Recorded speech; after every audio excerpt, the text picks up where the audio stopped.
Shalom, selamat pagi sahabat Alkitab yang sudah bergabung di Zoom.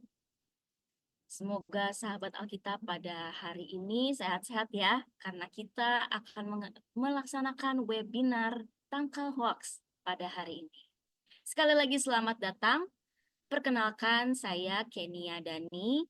Saya akan menjadi host dalam webinar pada hari ini. Kiranya semuanya dalam keadaan sehat dan siap mengikuti setiap sesi yang penuh wawasan hari ini. Tadi kita sudah melihat ya beberapa cuplikan video mengenai program-program LAI. Sedikit bagian dari program LAI yang sedang berjalan. Nah, kita akan masuk ke dalam webinar pada pagi hari ini. Sahabat Alkitab, seperti yang kita tahu di era digital ini, informasi beredar begitu cepat. Tapi apakah semuanya benar? Atau bahkan sebagian besar bahkan tidak benar dan beredar begitu luas dan cepatnya. Nah, hoax dan misinformasi menjadi tantangan yang nyata bagi kita semua. Nah, di webinar ini kita akan membahas bagaimana caranya menangkal hoax dengan konten yang positif dan memberkati. Saya percaya sahabat Alkitab yang sudah tergabung dalam Zoom pada hari ini pasti mempunyai niat yang baik untuk menyebarkan informasi yang benar dan juga akurat. Nah, tema kita pada hari ini adalah tangkal hoax dengan konten memberkati. Topik yang pastinya sangat relevan dengan kehidupan teman-teman, Bapak Ibu, oma opa, bahkan anak-anak dalam kehidupan kita sehari-hari. Nah, sahabat Alkitab, sebelum kita masuk ke dalam sesi yang utama, mari kita terlebih dahulu membuka acara ini dengan doa agar seluruh rangkaian kegiatan kita bisa berjalan dengan lancar dan membawa berkat bagi kita semua. Untuk itu, saya mengundang sekaligus memperkenalkan Kepala Departemen Digital Lembaga Alkitab Indonesia untuk memimpin kita dalam doa. Kepada Bapak Victory Sayatakela, kami persilahkan Pak. Selamat pagi, sahabat Alkitab sekalian, kawan-kawan semua. Pagi, Pak. Mari kita berdoa. Allah Bapa di sorga, Putra, dan Roh Kudus, terima kasih Tuhan atas kesempatan yang telah Tuhan berikan buat kami di hari ini. Di antara sekian banyak kegiatan yang dapat menjadi pilihan kami, pada saat ini kami mau bersekutu bersama-sama untuk duduk, mendengarkan, menghayati firman Tuhan, untuk kami dapat gunakan dan manfaatkan dan dapat kami lakukan dalam kehidupan sehari-hari. Berkati kami semua Tuhan, berkati teknologi yang kami gunakan ini, berkati agar semuanya dapat berjalan dengan lancar. Kami mohon juga Tuhan urapi dan berkati Bung Amho yang akan memimpin, yang akan memberikan pengalaman-pengalamannya dan memberikan ilmunya bagi kami semua. Berkati juga para panitia diberikan semangat untuk terus bekerja. Terima kasih Tuhan atas semua berkat-Mu. Kami menyerahkan hati kami untuk Tuhan pakai. Dalam nama Yesus kami berdoa dan mengucap syukur. Amin. Terima kasih Bapak Victory Sayatakela sudah membuka kegiatan kita pada hari ini dalam doa. Dan kiranya acara ini bisa benar-benar menjadi berkat bagi kita semua. Baik, sahabat Alkitab, sebelum kita lanjut ke sesi utama, saya ingin mengingatkan beberapa tata tertib webinar agar acara kita berjalan dengan nyaman dan tertib. Pertama, mohon untuk mematikan mikrofon selama sesi berlangsung agar tidak ada gangguan suara. Kedua, jika ingin bertanya, bisa langsung mengetikkan pertanyaan di kolom chat atau menggunakan fitur raise hand. Nah, tapi nanti kita akan ada sesi tersendiri ya buat questions dan answers. Dan yang terakhir, mari kita jaga suasana webinar ini agar tetap positif dan saling menghormati satu sama lain. Baik, sahabat Alkitab, apakah sudah siap? Jika sudah siap, kita akan masuk ke dalam sesi utama. Hari ini kita beruntung banget karena kedatangan narasumber yang sangat luar biasa. Kita sudah lihat ya di layar kita masing-masing ada Kak Sony Mungan. Kita biasa memanggil beliau Kak Amho. Beliau adalah sosok yang sangat berpengalaman di bidang literasi digital dan kreativitas dalam pelayanan. Saat ini, beliau adalah founder Dampak Kreatif Indonesia, seorang content creator, serta pegiat literasi digital dan pelayanan anak. Tidak hanya itu, beliau juga aktif sebagai pembicara untuk remaja dan pemuda, pelatih public speaking, serta seorang yang certified behavior consultant. Selain kiprahnya di dunia edukasi dan pelayanan, Kak Amho atau Kak Sony Mongan juga dikenal sebagai MC, host televisi, radio announcer, bahkan komedian di Extravaganza Trans TV. Untuk sahabat Alkitab yang pernah nonton Extravaganza nih, pasti pernah lihat Kak Amho. Nah, mungkin beberapa dari sahabat Alkitab ada yang pernah lihat ya. Dari sisi organisasi, beliau pernah menjabat sebagai Kepala Divisi Komunitas Siberkreasi di tahun 2019 sampai dengan tahun 2021. Beliau juga aktif dalam Komisi Intergenerasional PGI, serta menjadi Mitra MPL Unsur Pemuda. Dengan pengalaman yang begitu luas di berbagai bidang, beliau akan membagikan wawasan dan strategi tentang bagaimana kita dapat menangkal hoax dengan konten yang positif dan memberkati. Nah, melalui sesi ini kita akan belajar bersama-sama bagaimana cara kita menangkal hoax dengan bijak, serta bagaimana kita sebagai orang percaya bisa menjadi agen penyebar kebenaran melalui konten yang positif dan memberkati. Oke, sahabat Alkitab, tanpa berlama-lama lagi, kita akan menyambut dengan hangat Kak Sony Mongan atau Kak Amho. Kepada Kak Amho, waktu dan layar, saya persilakan. Silakan. Terima kasih buat Kakak Agnes, Kakak Kenia, Ya, Kakak Agnes, Kak Laksono, Kak Eri, Kak Ori, dan juga teman-teman dari LAI, dan juga seluruh pencinta Alkitab. Ya, saya melihat ada banyak sekali juga di sini rekan-rekan pelayan-pelayan yang hadir ya. Termasuk di sini saya lihat ada yang kakak yang dong jauh sekali dari Bintuni, join di sini. Ada kakak Ivang saya lihat. Selamat pagi, senang ya. Banyak sekali yang hadir hari ini.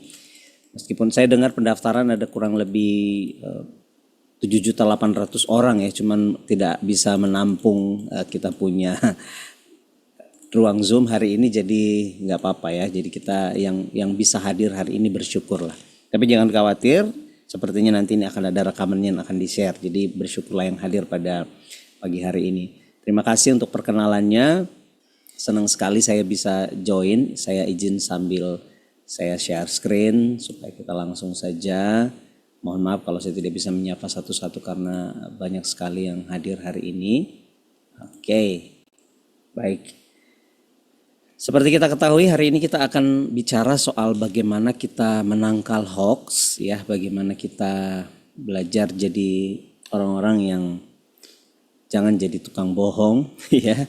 Tapi harusnya sih kita tidak ya, karena kita di sini, saya percaya di sini rata-rata adalah anak-anak Tuhan yang semuanya setiap hari baca Alkitab ya. Jadi pasti akan pikir-pikir dulu kalau misalkan mau menyampaikan berita bohong. Tapi kalau ternyata misalnya kita hari ini ketemu dengan orang-orang yang suka menyebarkan kabar bohong atau suka mendapatkan berita-berita bohong, maka hari ini kita akan belajar bagaimana caranya kita menghadapi hal-hal seperti itu. Oke? Baik, kita akan belajar. Nah, tadi sudah diperkenalkan banyak sekali ya sama Kak Kenia ya. Saya juga sampai lupa, oh ya sebanyak itu ya. Puji Tuhan berarti ya, singkat saja berarti. Dan puji Tuhan saat ini saya sedang menempuh studi saya untuk S1 mengambil sarjana pendidikan agama Kristen di STT Baptis Kalvari, dan sedang masa-masa semester akhir ya, sedang menyiapkan skripsi, dan nanti kalau skripsinya sudah jadi nanti kita share-share ya. Jadi silakan kalau teman-teman juga ada yang mau sharing banyak hal tentang saya, silakan boleh ngobrol-ngobrol ya. Ini pengalaman-pengalaman tadi sudah disebutkan, tapi tidak usah kita fokus ke sini karena waktunya tidak banyak.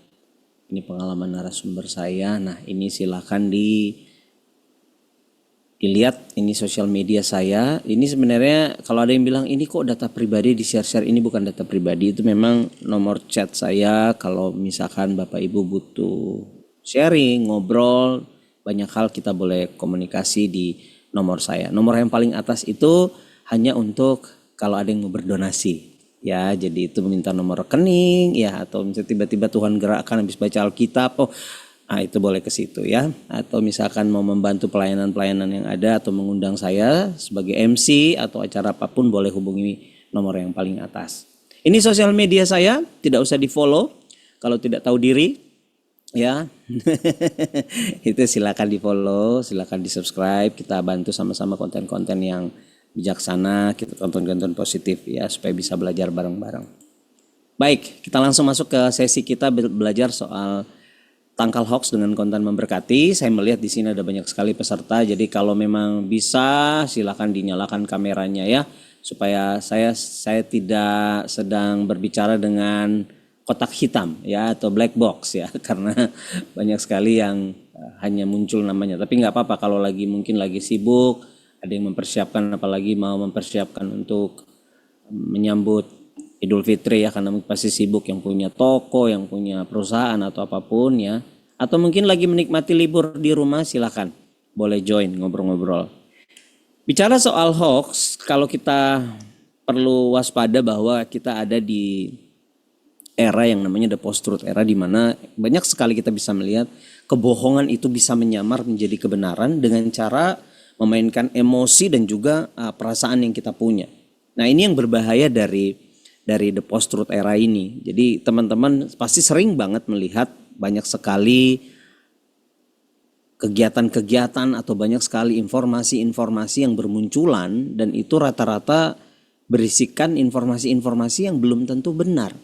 Tetapi bayangkan para pengguna sosial media ini, pengguna media digital ini, itu mampu sedemikian rupa untuk membuat sehingga orang itu bisa tertipu.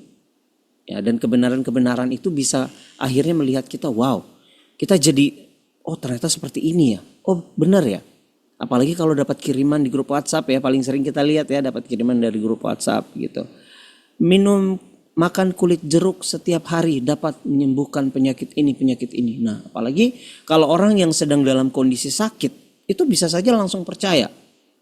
Nah, banyak sekali orang-orang yang melakukan ini. Nah, mari kita coba melihat apa sih sebenarnya yang coba dibicarakan oleh orang-orang ini melalui informasi-informasi palsu. Namun sebelumnya, izinkan saya untuk menjelaskan bahwa kita berada dalam situasi atau era di mana segala sesuatunya itu sudah berbau digital. Dan kita perlu paham akan apa yang disebut dengan literasi digital. Literasi digital ini bicara soal kemampuan kita untuk bisa memahami dan kita bisa menggunakan teknologi ini sedemikian rupa dalam berbagai bentuk ya. Seperti teman-teman bisa melihat banyak sekali kecanggihan-kecanggihan yang bermunculan. Nah, ini kita perlu melihat. Jadi mari kita melihat dari berbagai sumber yang sangat luas ini, bagaimana caranya supaya kita punya kemampuan untuk menggunakan teknologi ini dengan bijak. Makanya kita perlu belajar yang namanya literasi digital. Nah, kenapa kita harus mengerti dan memahami literasi digital, teman-teman, sahabat-sahabat Alkitab semua? Karena literasi digital ini memudahkan kita untuk melakukan yang dulunya sulit untuk dikerjakan, itu bisa lebih mudah sekarang. Ya, kalau zaman dulu kita sulit sekali untuk bisa mendapatkan informasi, harus tunggu koran terbit dulu dan segala macam. Sekarang dalam hitungan detik kita bisa mengakses semua informasi yang ada. Kemudian kita juga perlu belajar literasi digital supaya kita cakap digital. Selain itu, ini akan membantu pekerjaan digital kita, membantu pelayanan digital kita. Apapun yang kita lakukan sekarang, ya, seperti yang teman-teman ketahui, pasti rata-rata sudah berada di era digital seperti ini. Segala sesuatu digunakan aplikasi dan lain-lain gitu. Gak perlu repot-repot bawa uang jajan dan lain-lain, uang persembahan. Sekarang sudah bisa langsung pakai QRIS dan lain-lain. Dan yang keempat, kenapa kita perlu belajar literasi digital? Supaya kita tidak terseret oleh media-media, arus media digital yang negatif. Termasuk di dalamnya adalah bicara soal hoax itu tadi. Nah, di dalam literasi digital kami punya Komdiji ya, Kominfo yang sekarang namanya Komdiji, dan beberapa rekan-rekan dari Berkreasi dan mitra-mitra yang ada, kami punya 4 pilar yang selalu kami gaungkan ketika bicara literasi digital. Yang pertama bicara digital ethics, kemudian kalau kita bicara digital ethics Bapak Ibu, kita bicara soal bagaimana kita belajar ketika kita menjadi orang-orang yang bersosial media, kita bersikap dan bertindak di dunia digital. Itu ada aturan-aturan yang sudah ada, yang sudah harus kita lakukan. Jadi bukan hanya bicara soal etika waktu kita berinteraksi di dunia nyata, ya, yang kita kenal dengan norma-norma segala macam, contoh mengucapkan terima kasih, permisi dan lain-lain, itu juga harus kita bawa ketika berinteraksi di dunia digital. Itulah yang disebut dengan digital ethics. Kemudian keamanan digital bicara soal bagaimana kita memastikan penggunaan layanan digital itu baik secara daring maupun luring itu bisa dilakukan secara aman. Dan ini bukan hanya bicara mengamankan data atau kita punya tapi kita juga belajar melindungi data pribadi kita yang bersifat rahasia untuk tidak sembarangan kita sebar. Kemudian pilar yang berikutnya atau pilar digital atau digital culture ini bicara soal bagaimana kita menerapkan nilai-nilai Pancasila di dalam dunia mayantara, dan juga bagaimana budaya Indonesia yang kaya ini harus kita bawa untuk kita perkenalkan, ya. Budaya Indonesia yang begitu kaya perbedaan ini juga harus kita bawa ke dalam dunia digital, supaya lewat digital budaya digital ini kita tidak terpecah belah. Dan yang terakhir, pilar yang terakhir bicara soal digital skill atau kemampuan digital. Pilar ini akan membantu kita untuk menjadi individu yang cakap bermedia digital, dan kita mampu memahami, menggunakan berbagai macam perangkat keras atau perangkat lunak gitu ya, atau software atau hardware yang teman-teman juga lebih paham dengan istilah itu, dan bagaimana caranya kita memahami semua ini sehingga di dalamnya kita juga bisa belajar bagaimana kita punya kemampuan untuk menghasilkan konten-konten yang positif, ya, yang kita bisa lihat ruang lingkupnya itu bisa bicara produksi video, audio, kemudian personal branding, public speaking, penulisan dan lain-lain. Kita tidak akan membahas itu di sini lebih lama karena kita tidak berfokus gitu. Nah, hari ini kita akan fokus bagaimana kita belajar kemampuan kita untuk menangkal berbagai berita-berita hoax dengan konten-konten yang memberkati. Nah, itulah tujuan kita hari ini. Nah, bicara soal hoax, kita perlu paham betul bahwa ya, saya rasa teman-teman juga yang follow akun Instagram dari Lembaga Alkitab Indonesia, terima kasih sudah mengupload ini ya. Saya senang sekali karena itu menurut saya satu hal yang penting untuk diketahui bahwa kata hoax ini mulai digunakan sekitar tahun 1808 ya. Itu berasal dari kata hokus pokus ya. Teman-teman bisa lihat di sana lebih dalam, bisa baca di akun Instagramnya LAI di sana ya. Nah, kalau Kamus Besar Bahasa Indonesia sendiri mengatakan bahwa hoax itu adalah berita atau informasi yang tidak benar. Atau kita bisa menyimpulkan bahwa hoax itu adalah sebuah informasi yang tidak benar namun direkayasa. Nah, ini dia penting kita paham ya. Jadi informasi yang tidak benar namun direkayasa seolah-olah itu adalah kebenaran yang sengaja dibuat untuk menipu dan juga membuat orang lain akhirnya bingung dengan apa yang disampaikan. Mari kita coba lihat data-data berikut ini. Dari teman-teman Mavindo ya, terima kasih untuk teman-teman Mavindo yang sampai hari ini masih terus berperang melawan hoax gitu ya. Di data ini data 2024 ya, teman-teman. Itu ada total 2119 hoax yang mereka coba untuk deteksi gitu ya. Kemudian dari Kominfo sendiri atau Komdiji sendiri ya, dari aduan konten mereka menemukan sampai 31 Desember 2024 itu ada 1923 total kasus hoax. Bayangkan ini digabung dan juga berbagai lembaga-lembaga ataupun juga aplikasi-aplikasi yang lain yang fokus terhadap cek fakta ini, kita bisa melihat begitu banyak sekali hoax-hoax yang dikirimkan. Nah, kita perlu berbangga karena di Indonesia ada seorang perempuan bernama Sri Mariana Gabriela. Ya, beliau ini adalah boleh dikatakan tokoh perempuan pertama dari Nusantara ya, yang dengan beraninya mengungkap sebuah kebohongan besar yang terjadi di tahun 1935. Ya. Ada pada masa itu di dalam sebuah artikel yang diterbitkan oleh Surat Kabar Jerman, ada sebuah artikel dengan satu tagline yang begitu terkenal, yaitu Is Esche Genehunschen, maaf ya kalau salah penyebutannya, Is Esche Genehunschen. Ini adalah kalimat perjuangan yang sangat terkenal saat itu. Ya. Sri Mariana Gabriela menuliskan bahwa jangan bisu bila benar, siratkan perjuangan wanita. Ini sesuatu hal yang menurut saya dilakukan oleh seorang wanita yang berani bersuara sejak tahun 1935. Dan memang kita tahu bahwa hal-hal seperti ini sangat sulit untuk kita temukan ya. Teman-teman kalau cari di perpustakaan di Indonesia, teman-teman pasti akan sulit mendapatkannya. Dan mau cari di gedung arsip manapun, teman-teman akan sulit mendapatkan ini. Karena memang inilah berita bohong yang baru saja saya ciptakan. Ini adalah berita palsu yang baru saja saya buat, teman-teman. Ya, ada yang begini tadi, wah, ya, bayangkan ya, secanggih itu orang bisa bikin hoax. Nah, ini contoh, ini kita mulai ketipu nih. Nah, kita mulai belajar gitu ya. Ini dia. Gambar aslinya itu seperti ini. Gambar aslinya itu seperti ini. Itu diedit sedemikian rupa supaya terlihat benar. Kemudian ditambahkan kalimat-kalimat yang mendukung ya gitu ya. Padahal pakai bahasa Jerman, padahal artinya kalau di Google Translate itu artinya saya suka makan daging ayam gitu. Tapi karena kita itu kebiasaan ya, kita ngelihat gitu kalau udah ketemu dengan hal-hal seperti itu, oh ya gitu ya.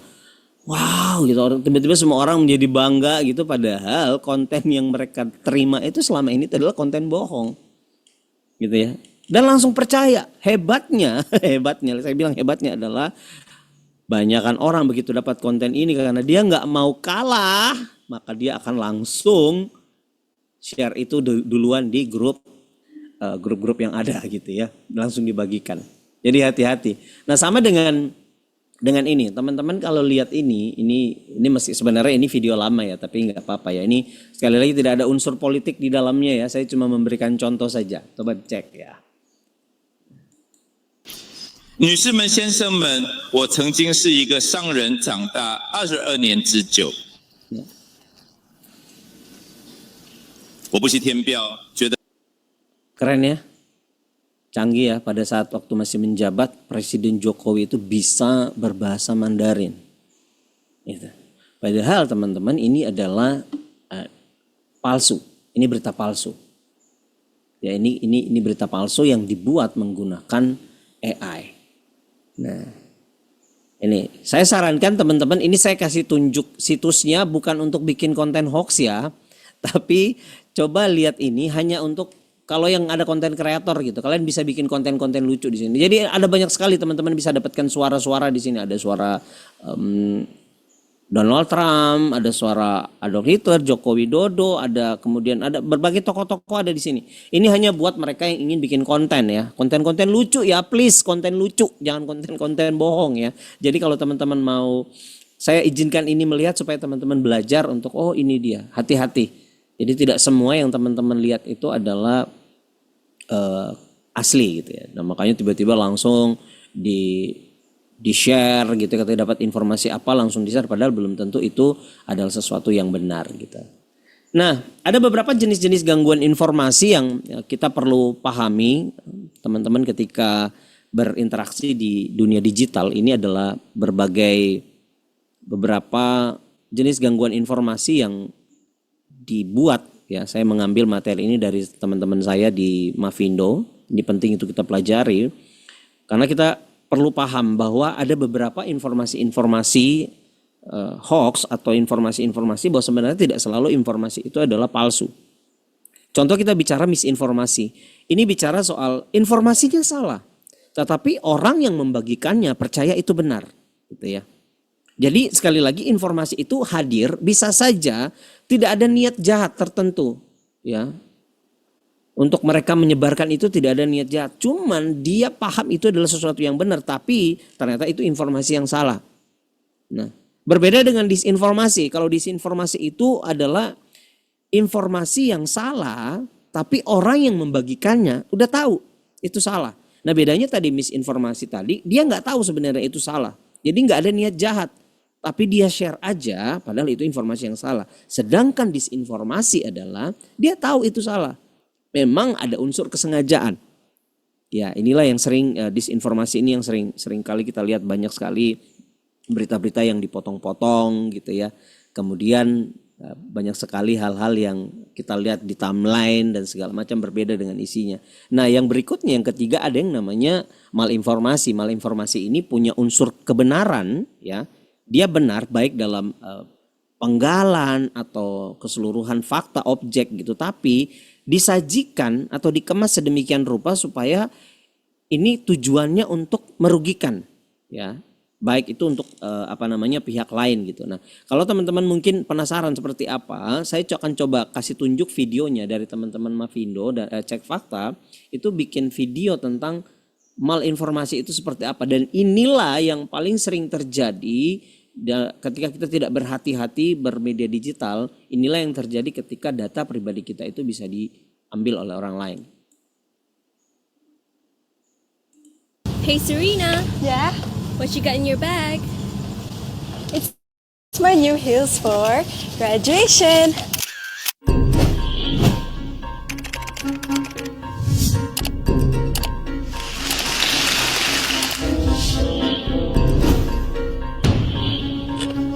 Good morning, guys. Guess what day it is? It's my birthday.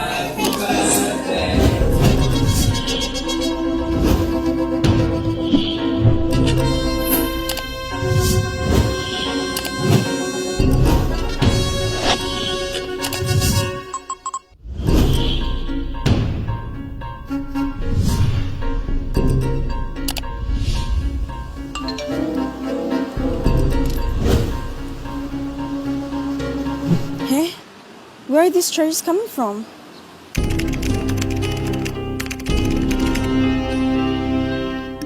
Nah, ya itu. Jadi kebenarannya itu sebenarnya semua benar, tapi direkayasa sehingga terjadi hal-hal yang bisa merugikan orang lain. Jadi hati-hati ya yang suka posting-posting ya. Jadi aduh masa bahaya dong gini. Enggak apa-apa, kita posting itu enggak apa-apa, tapi hati-hati, perhatikan bahwa kejahatan itu bisa gampang sekali mendeteksi apa yang kita perbuat gitu. Kayak tadi ya, sembarangan meletakkan kartu kredit gitu kemudian difoto, nah itu tadi bisa dideteksi. Itu apalagi yang suka maaf ya, beberapa orang ketika baru bikin SIM, baru bikin KTP langsung diupload. Guys, SIM baru nih, KTP baru nih, tapi nggak di blur, tapi nggak ditutup nicknya dan lain-lain. Nah, itu bahaya. Tahu-tahu ada tagihan pinjol, padahal lah gue nggak pernah pinjol, kenapa tiba-tiba ada tagihan? Nah itu bisa terjadi gitu, seperti itu ya. Nah kenapa sih sebenarnya orang-orang itu alasan mereka ingin menyebarkan hoax atau mereka ingin memproduksi hoax itu? Teman-teman, ada orang-orang yang memang ingin memprovokasi atau mengajak orang gitu ya. Sebenarnya memang hoax ini sebelum ada media sosial atau sebelum ada handphone, sebenarnya hoax ini itu tujuannya itu untuk memprovokasi. Paling sering kita dapat di maaf tanpa bermaksud mendiskriminasi gitu ya. Di golongan ibu-ibu biasanya gitu ya. Kalau lagi duduk sama tetangga gitu ya. Aduh. Jeng, tahu nggak sih apa itu si Bu Kenia? Tahu nggak sih kenapa itu suaminya ya ampun gitu. Padahal belum tentu benar gitu. Nah, apalagi kalau udah dibilang udah denger belum? Nah itu baik tuh, makin digosok makin sip tuh, nyebar ke sini, masuk ke Kenia, nyebar ke Pak Laksono sebar ke sini, wah langsung jadi rame gitu. Akhirnya terprovokasi dan ngajakin orang.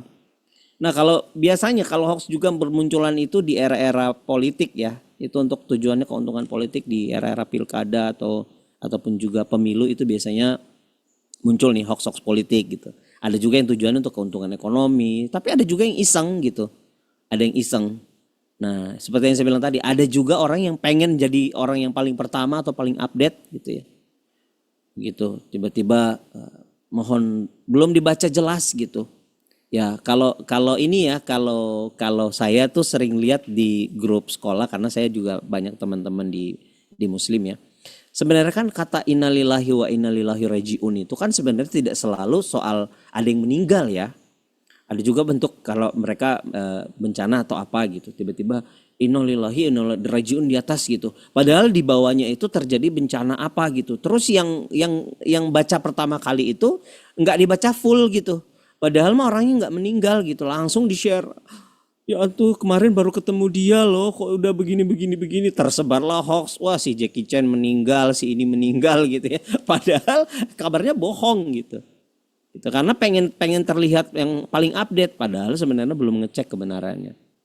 Dan itu tadi karena banyak orang terlalu bergantung sama HP dan terlalu cemas dengan banyak hal, akhirnya banyak sekali hoax-hoax atau informasi-informasi palsu itu beredar, teman-teman. Ya.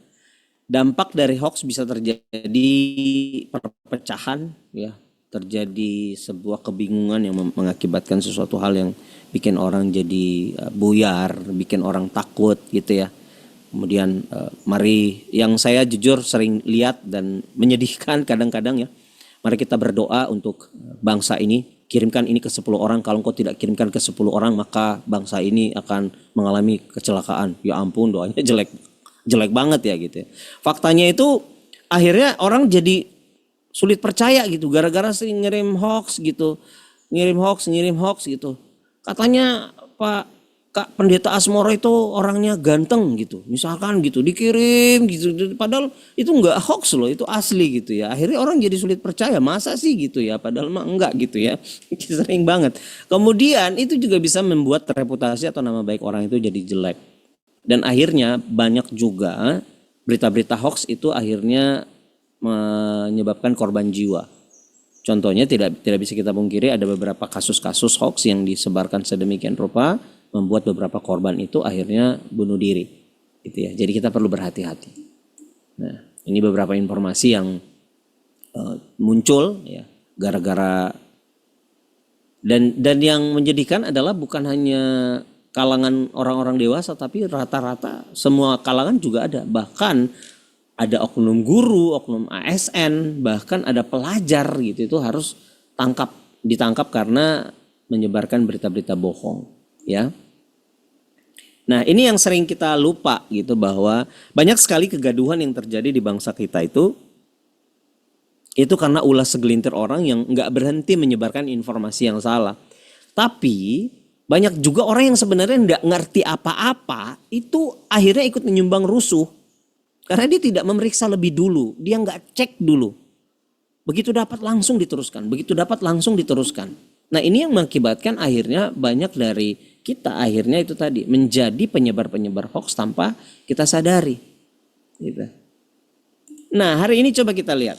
Ciri-ciri dari hoax ini teman-teman, sangat mudah sebenarnya untuk mendeteksi hoax itu seperti apa gitu ya. Gampang banget untuk bisa kita deteksi karena hampir rata-rata hoax itu informasinya, ciri-cirinya hampir sama seperti itu. Dia akan membangkitkan emosi orang lain gitu. Alasannya memang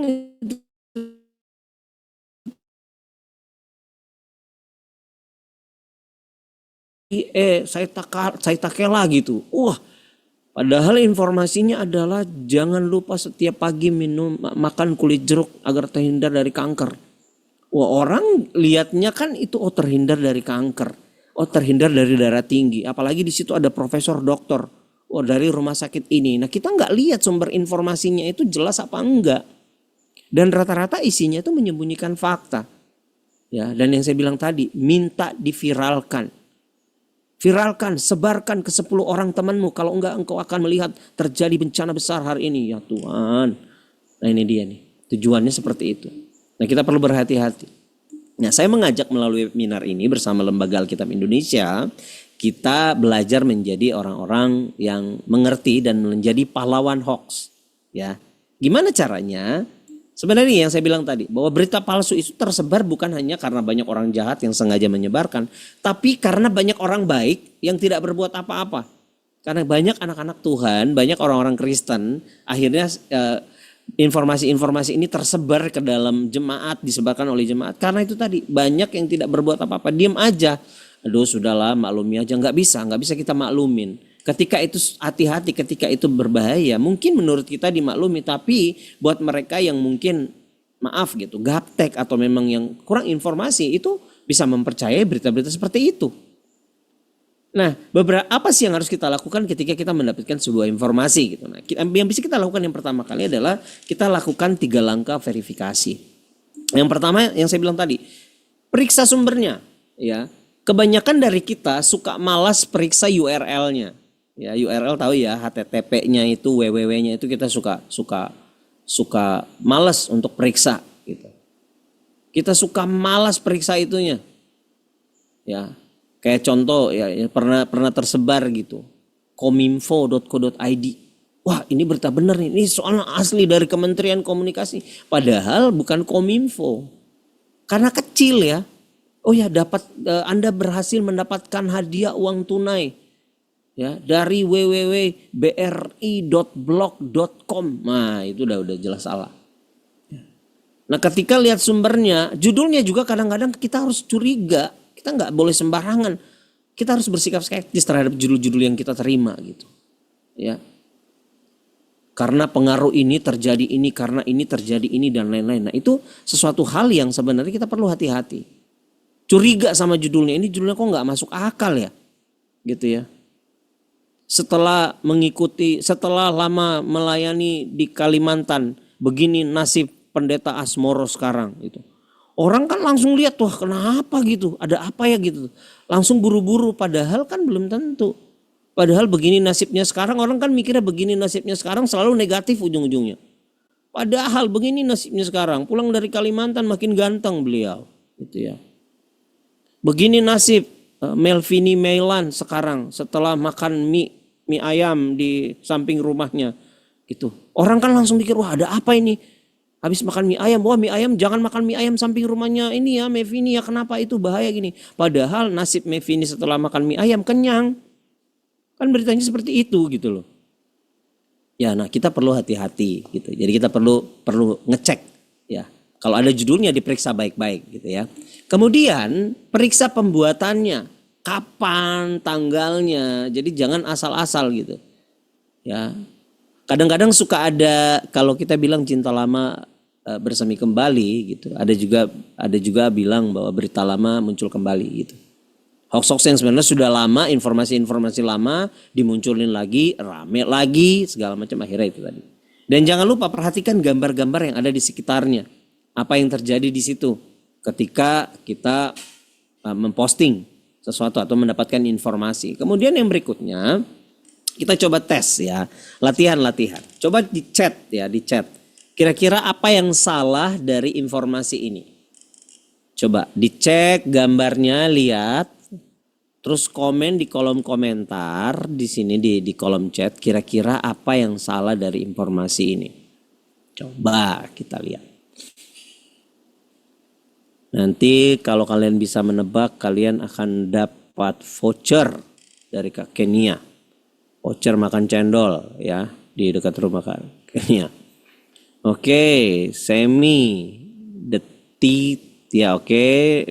Portal beritanya ya, Detik pakai titik sebelum K. Tulisan detiknya oke. Ya. Ada lagi? Mungkin kalau yang pakai handphone rada susah ya. Kak Sidney tulis tanggalnya, Kak Gabriela tulis judul beritanya. Ya. Betul. Nah. Betul Kak Semi, bulannya typo. Iya, betul sekali. Nah, puji Tuhan nih. Mantap nih, berarti semua sudah fix nih ya. Begitu. Jadi dapat informasi dicek ya. Dicek. Nah, Detik, sumber informasinya kok detiknya kan nggak gini, detik.com itu nggak pakai titik di sini. Gitu ya. Kemudian judulnya tanggalnya juga terlihat ya 20 Januari 2011. 2011 itu belum ada corona, betul. Ya. Asik. Betul ya. Mantap nih. Kak Ngatiem ini ya. Nggak turitin betul ya. Jadi perlu diperhatikan ini dia. Judulnya ya. Kemudian gambar mobilnya dibilang terjadi kecelakaan di tol Jagorawi. Padahal plat mobilnya itu bukan plat Indonesia. Ini plat luar negeri. Nah ini kita perlu perhatikan gitu ya.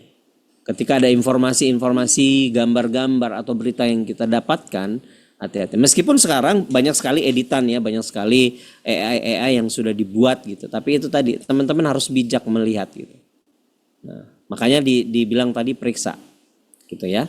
Nah, yang terakhir itu tadi periksa kira-kira motivasinya dia buat itu untuk apa.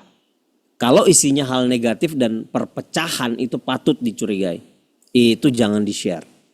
Tapi kalau tujuannya hiburan, ya nggak apa-apa. Kayak kita lihat AI ya, tahu-tahu ada orang bersihin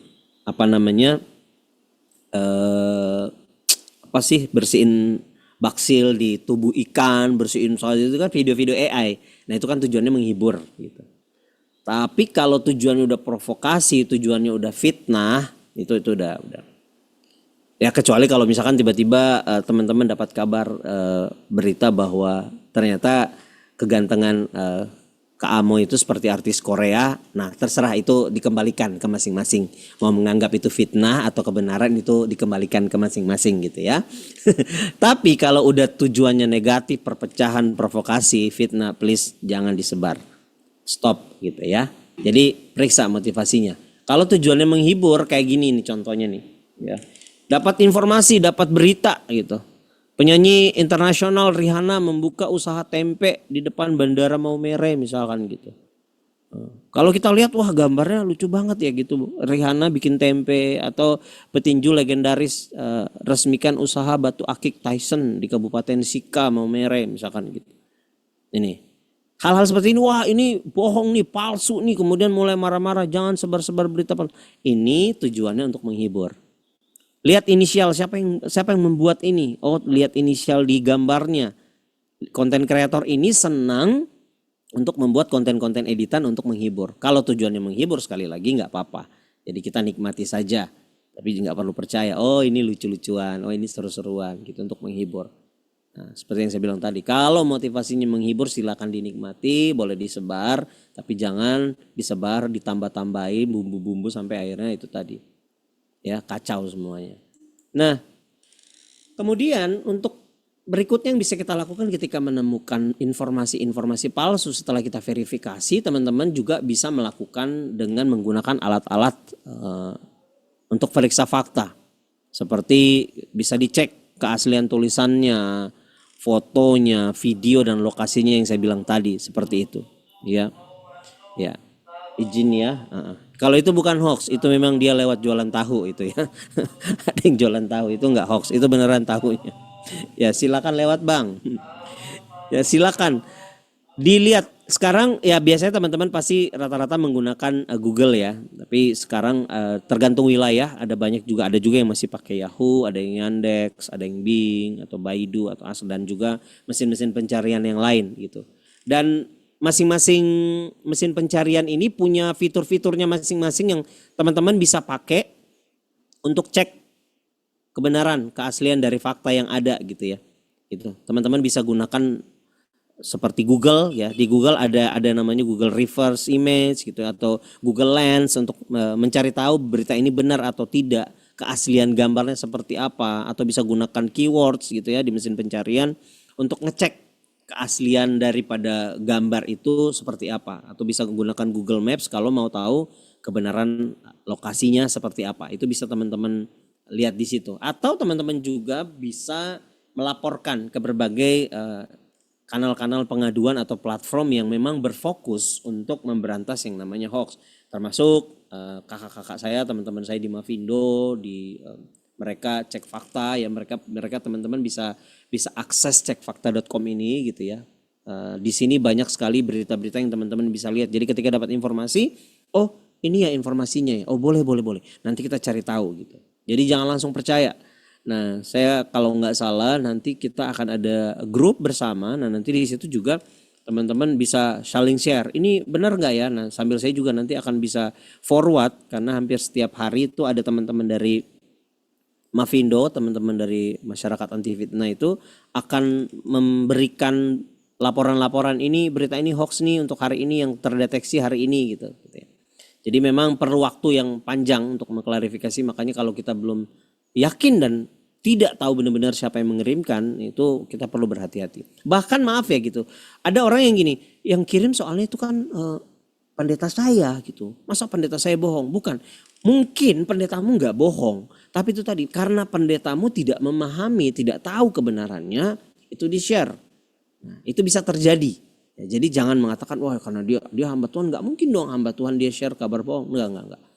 Bisa saja yang saya bilang tadi. Ya, bisa saja yang kita bicara misinformasi tadi ya. Dia meyakini itu sesuatu hal yang benar, tapi itu sesuatu hal yang salah dan tujuannya tidak ada niat jahat. Nah, kita perlu meluruskan. Ya, selain itu ada juga yang namanya Kalimasada atau teman-teman Mavindo ini nomor yang kalian bisa chatbot, yang teman-teman bisa WhatsApp, silakan di capture kalau mau atau dicatat nomornya ya. Silakan kirim pesan teks di situ. Kalian bisa kata kuncinya apapun itu, kalau teman-teman rasa itu kok kayaknya salah ya, silakan dilihat di situ. Ya. Kemudian tunggu beberapa menit. Nah, akhirnya teman-teman bisa tahu berita itu bohong atau tidak. Selain itu, ini ada chatbot dari cekfakta.com. Di nomor ini teman-teman bisa WhatsApp ya. Silahkan dihubungi ke nomor ini kalau misalkan teman-teman mendapatkan informasi ya, bisa di chat di sini. Bisa dilaporkan ke sini. Kemudian juga untuk channel-channel Bawaslu juga ada gitu ya. Untuk melihat kalau ada pelanggaran terkait hoax atau ujaran kebencian bisa dilaporkan di sini. Ini aduan dari Bawaslu untuk berita-berita atau informasi-informasi yang berhubungan dengan pemilihan umum ataupun juga pilkada apapun ya. Silakan dilaporkan di sini. Kemudian berikutnya ada aduan .safenet.org.id, teman-teman bisa ke sini untuk cek ya faktanya ini benar atau tidak informasi ini, apakah informasi yang memang ada atau tidak gitu. Hoax atau bukan, disinformasikah, malinformasikah, misinformasikah dan lain, teman-teman bisa cek. Dan juga Komdigi juga punya yang namanya aduan konten ya. Buat yang belum tahu, Kominfo sudah berganti nama menjadi Komdigi sekarang. Nih, teman-teman bisa masuk ke sini, akses ke aduankonten.id. Teman-teman bisa akses di sana dan menanyakan informasi yang benar atau tidak. Nah, itu hoax atau tidak ketika mendapatkan sebuah informasi, supaya tidak langsung percaya, tidak langsung disebarkan. Nah, ini yang penting. Sekali lagi, kita tidak bisa mencegah ya, satu quotes ini saya suka banget. Kita tidak bisa mencegah burung, ya, mohon maaf ini kayaknya offside sedikit ya tulisannya. Kita tidak bisa mencegah burung untuk terbang di atas kepala kita, tapi kita bisa mencegah burung itu untuk tidak bersarang di kepala kita, betul? Nah, berita-berita hoax atau informasi palsu ini akan bertebaran terus di dunia maya dan sulit untuk kita cegah. Karena memang percepatannya begitu luar biasa. Baru mau diklarifikasi, udah muncul lagi hoax-hoax yang lain. Tapi kita bisa mencegah itu supaya tidak tersebar luas dengan cara stop di saya. Ya, stop di saya. Apa yang kita lakukan itu tadi, verifikasi. Ketika tahu informasi itu tidak pasti, informasi itu bohong atau informasi itu tidak jelas, nah jangan langsung di-share, jangan langsung disebarkan. Diperhatikan dulu, dicek dulu benar enggak ini. Jadi kita perlu berhati-hati. Nah, jadi teman-teman, menyebarkan hal baik bukan hanya bicara kita posting, ya kita memposting ayat-ayat suci atau quotes-quotes dan segala macam, tetapi bagaimana kita bersikap dan berekspresi di sosial media ini juga adalah bentuk dari yang namanya kebajikan. Salah satunya adalah bagaimana caranya kita membuat konten positif untuk kita menangkal hoax ini. Ya, karena mungkin kita pasti sakit kepala lah, tiap hari dapat informasi-informasi hoax terus, yang kita lihat hoax terus, gimana caranya? Nah, makanya kita perlu jadi konten kreator, kita bikin konten-konten yang memberkati teman-teman. Supaya tidak semua yang kita lihat itu kita bisa percaya. Nah, ada satu video bagus yang teman-teman bisa lihat. Ini contoh ketika kita belajar, ketika mendapatkan sesuatu, jangan buru-buru menghakimi karena belum tentu itu adalah sesuatu yang benar. Ini konten yang dibuat menurut saya sangat memberkati ya, sangat menginspirasi banget dan sangat-sangat bisa kita gunakan dan sering terjadi dalam kehidupan kita sehari-hari.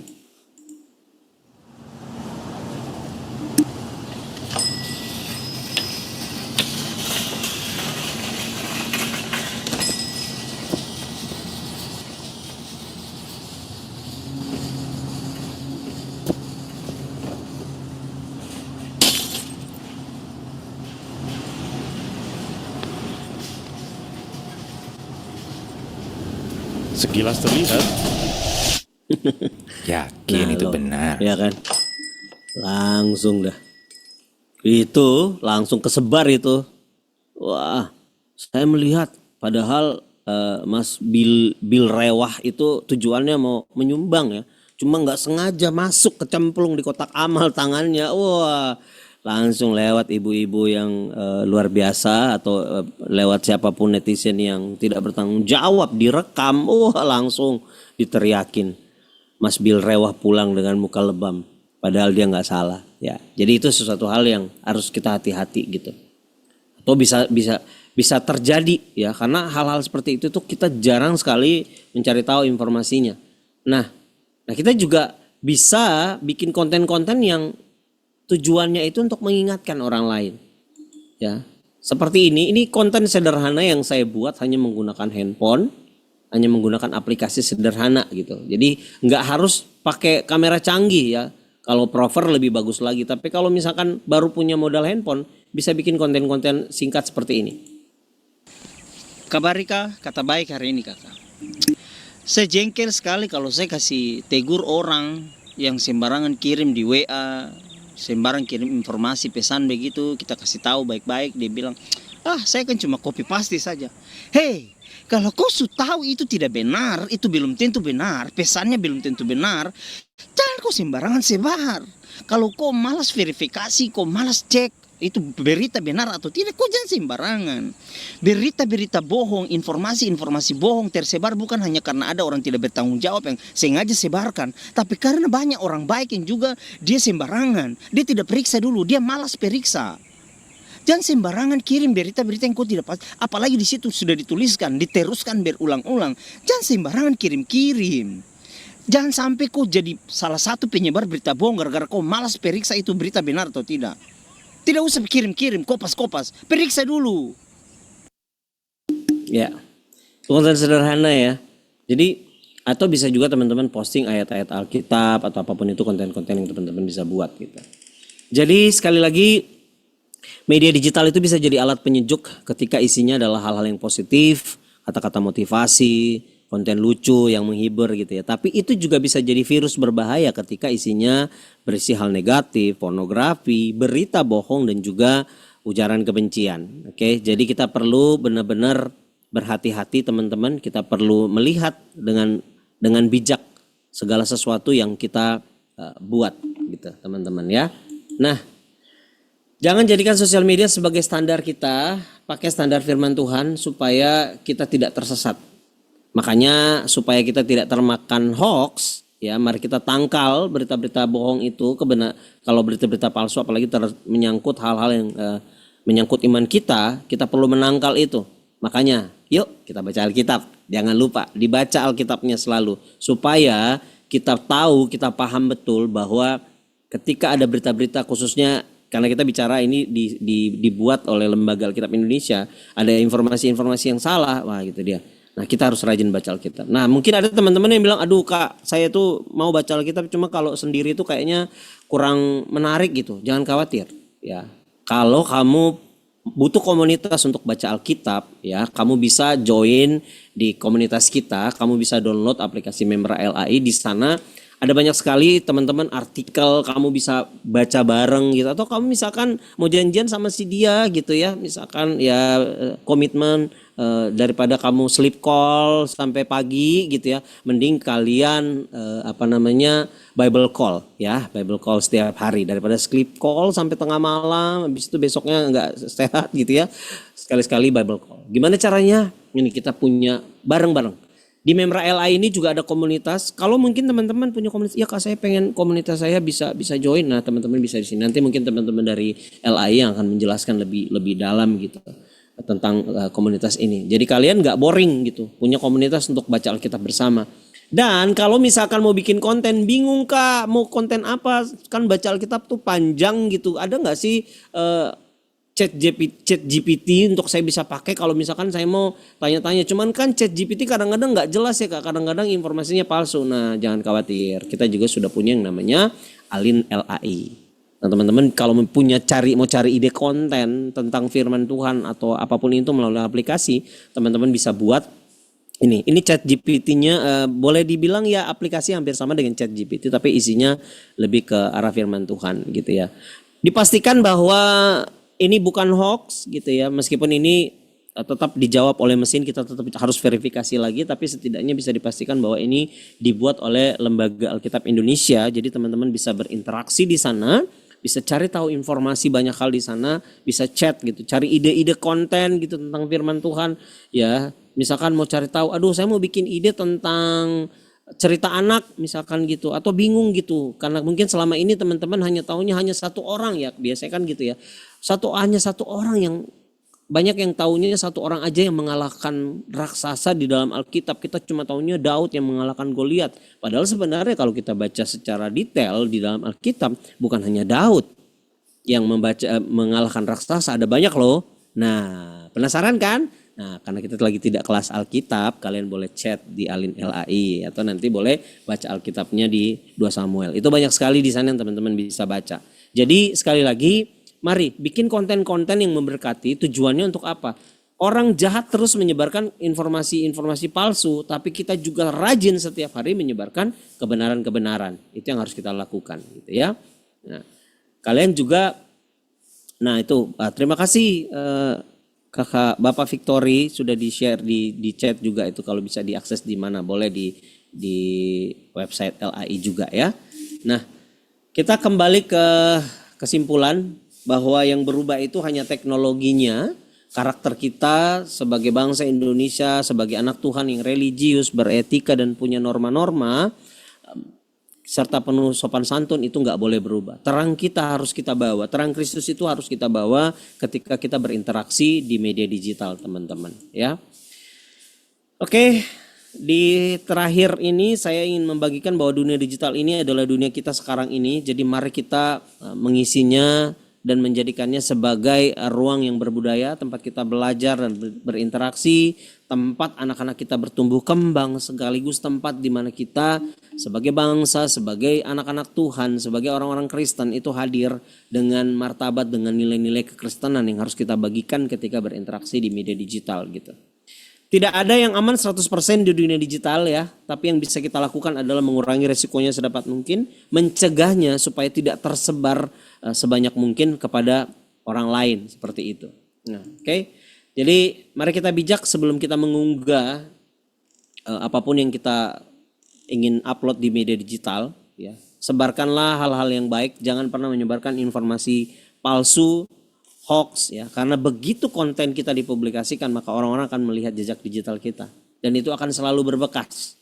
Jadi kita perlu berhati-hati teman-teman ya. Saring sebelum sharing, posting hal yang penting dengan cara kreatif dan memberkati, bukan yang penting posting ya. Jadi yang penting posting lah, yang penting upload lah, tapi nggak dicek kebenarannya, nggak dicek informasinya benar atau tidak, ini sesuai dengan apa yang ditulis firman Tuhan atau bukan, ini firman Tuhan atau firmannya siapa gitu misalkan gitu ya. Jadi perlu hati-hati supaya semua yang teman-teman bagikan itu adalah konten-konten yang benar-benar berasal dari Alkitab dan memang memberkati ya. Saya mengutip satu ayat ya, ini bukan cocokologi tapi memang di dalam Alkitab ini ada jelas sekali ya, di teman-teman bisa baca ya, di Keluaran 20 ayat 16 itu, jangan mengucapkan saksi dusta tentang sesamamu. Ini aja udah jelas-jelas nih. Jadi bukan cuman kementerian, bukan cuman konten kreator yang minta, tapi firman Tuhan dari dulu udah mengingatkan gitu. Keluaran 23 ayat 1 dalam terjemahan baru mengatakan, janganlah engkau menyebarkan kabar bohong atau berita hoax ya. Janganlah engkau membantu orang yang bersalah dengan menjadi saksi yang tidak benar. Jadi jangan menyebarkan, please. Ya, firman Tuhan ya, sampai firman Tuhan yang ngomong, sampai masih disebarkan juga berita hoax itu, aduh alamak dah. Oke, mari kita renungkan, berpikir kritis ketika menerima informasi apapun, ajak orang yang kita kenal atau tidak sekalipun, yang kita berinteraksi di dalamnya dengan dia setiap hari di media sosial, pastikan bahwa mereka penting untuk cek fakta ketika menerima informasi apapun, ya. Hasilkan konten-konten yang memberkati untuk semakin mengimbangi konten-konten negatif, konten-konten hoax itu yang beredar di media sosial gitu ya. Ini teman-teman bisa unduh berbagai pilar-pilar literasi digital di sini, teman-teman bisa dapat ya. Silakan didapatkan di sini kalau ada yang mau baca-baca lebih dalam tentang 4 pilar tadi, bisa diunduh di sini. Kemudian teman-teman dari Cek Fakta itu punya satu kelas yang teman-teman bisa ikuti kalau mau belajar jadi orang-orang yang bisa cek fakta. Ini kelasnya gratis, tinggal kalian akses. Ini banyak sekali teman-teman bisa belajar banyak hal tentang cek fakta di sana ya. Jadi silakan berkunjung. Sekali lagi terima kasih untuk teman-teman Mavindo. Jadi beberapa materi ini memang referensi dari teman-teman Mavindo sebagai orang yang memang fokus untuk hal-hal seperti ini, untuk kegerakan tentang hoax dan lain-lain. Jadi silakan boleh belajar ke sana ya teman-teman ya. Oke, ini ada Linktree yang teman-teman bisa akses. Di sana banyak sekali kurikulum tentang hoax yang bisa teman-teman dapatkan gitu ya. Dan juga bisa dapatkan. Bisa juga berkunjung ke teman-teman Siberkreasi, di sana juga ada banyak yang teman-teman bisa dapatkan. Oke. Baik. Saya rasa itu saja dari saya, Kakak Kenny ya. Mungkin kalau ada pertanyaan kita akan coba diskusi, kita akan coba jawab. Nanti kalau misalkan saya tidak bisa jawab, ada Pak Victory dan Pak Laksono yang akan menjawabnya ya. Saya kembalikan ke Kak Agnes. Oke, thank you so much Kak Amho, Kak Soni Mungan. Betapa luar biasanya materi yang sudah dibawakan tadi ya. Tentunya udah banyak nih chat-chat yang masuk, keren banget Kak Soni atas materi-materi yang sudah disampaikan.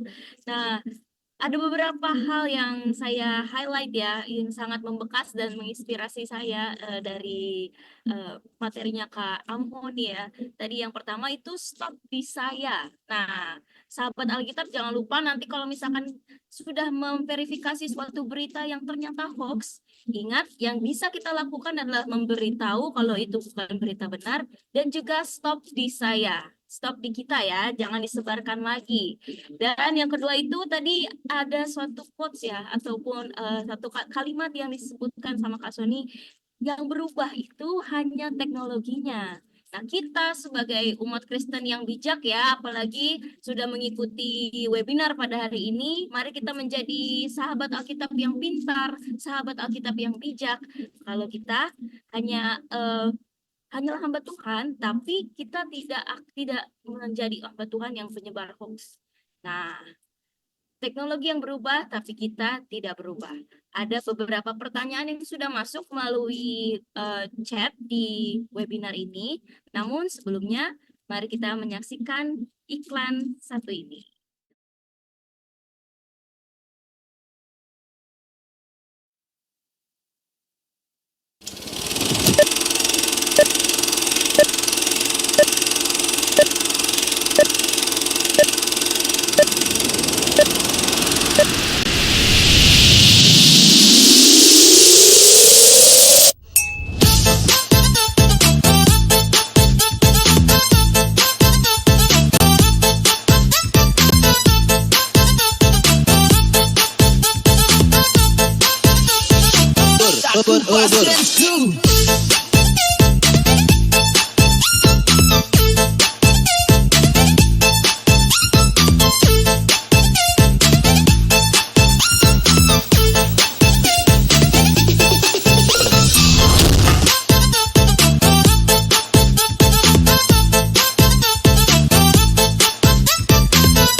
Baik, berikut tadi barusan adalah kita sudah menyaksikan ya, itu merupakan iklan dari website Lembaga Alkitab Indonesia. Nah, sahabat Alkitab bisa mengakses lebih banyak informasi, renungan, serta konten inspiratif lainnya di website resmi Lembaga Alkitab Indonesia di alkitab.org.id.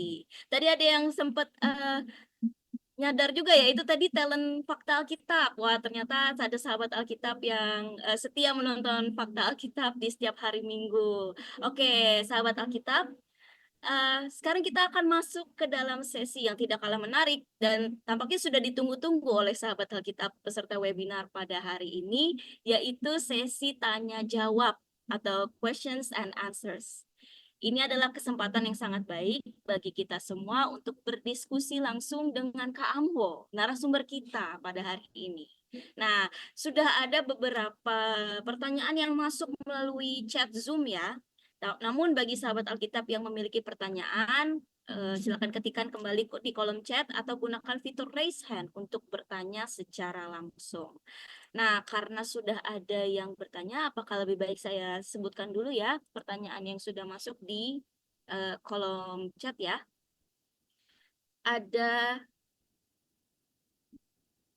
2 dan sudah ada 5 penanya untuk questions dan answers pada hari ini. Kita akan bacakan 3 penanya dulu ya. 3 penanya dulu, lalu Kak Amho boleh menjawab.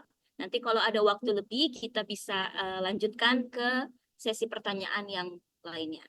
Oke, saya akan bacakan pertama ini dari sahabat Alkitab bernama Roni dengan username Inspironi.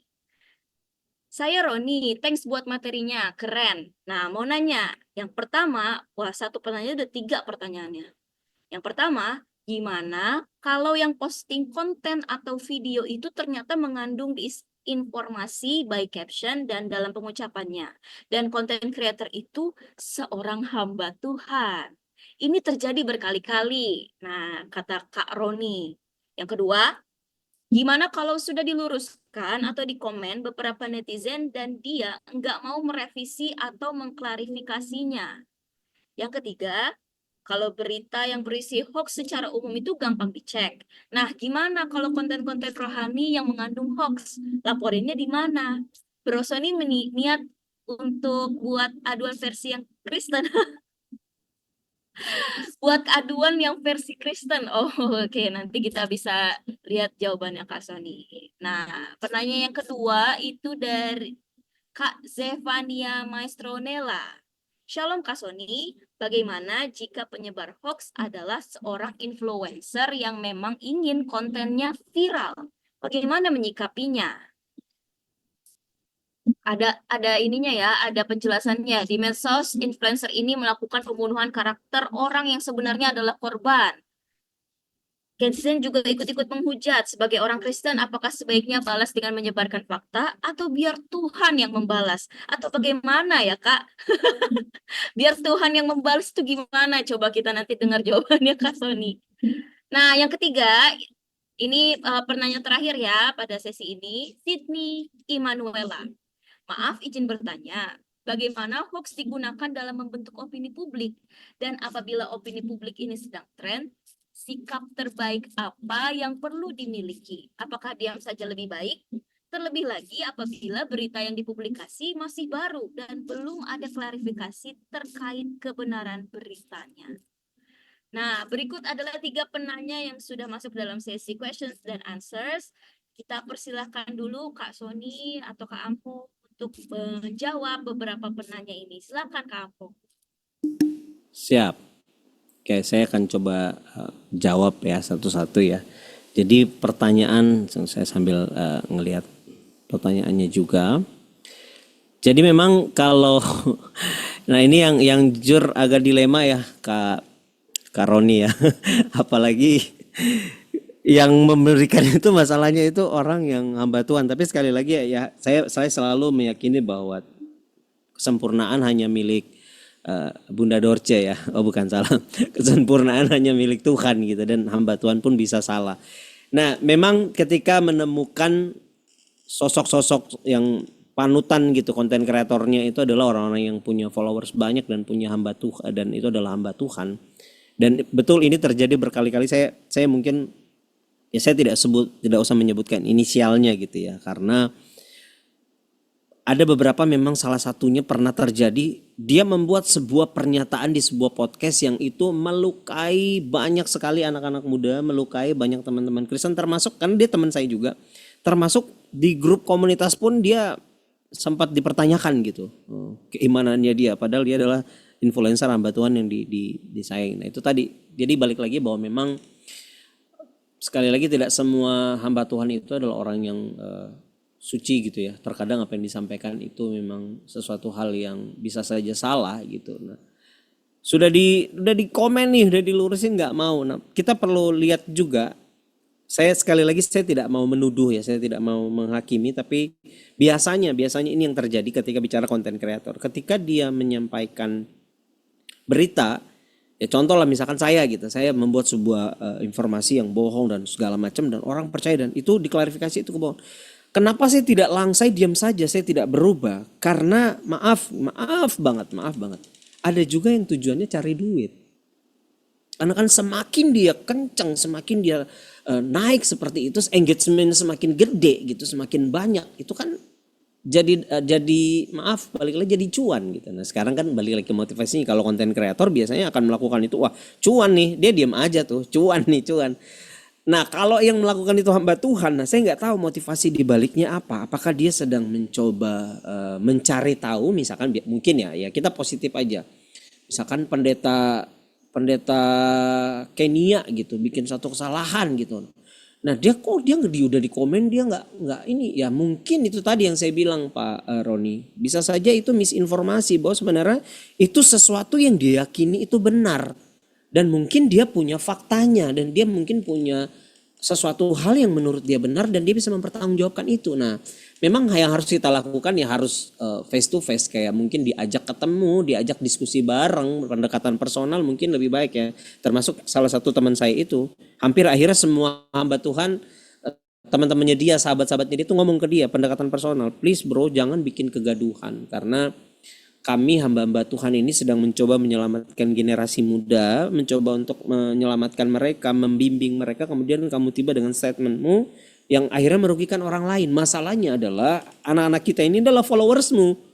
Dan akhirnya dia menyadari dia minta maaf, dan memang dia mungkin tidak muncul secara ini ya, karena dia ya itu tadi, ketika dia mungkin muncul klarifikasi maka yang terjadi dia akan dihujat habis-habisan.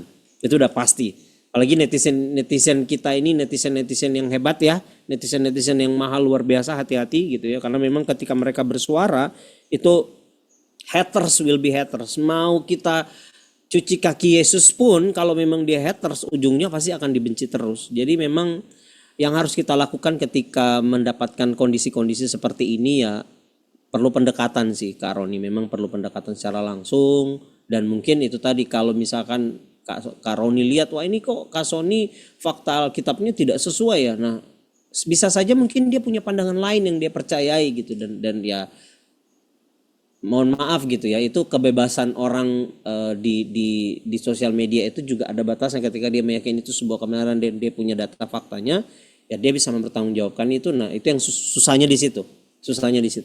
Nah kalau kita mau melawan atau kita mau berdebat, mungkin sebaiknya kita ajak dia berdebat secara face to face. Nah itu tadi kan balik lagi ke motivasinya. Kalau memang dia tujuannya adalah itu sesuatu hal yang positif, maka dia pastinya akan berani. Ayo kita ketemu Pak Roni, kita diskusi, kita ngobrol. Tapi kalau dia tujuannya adalah memang ketenaran, tujuannya untuk memang menyesatkan, ya dia nggak akan berani untuk bertemu langsung, karena dia pasti akan otomatis ya udahlah gue mau melakukan ini aja, lu nggak usah ngurusin. Ya ujung-ujungnya kan biasanya kalau udah diserang habis-habisan ya biasanya ujungnya muncul klarifikasi, minta maaf gitu.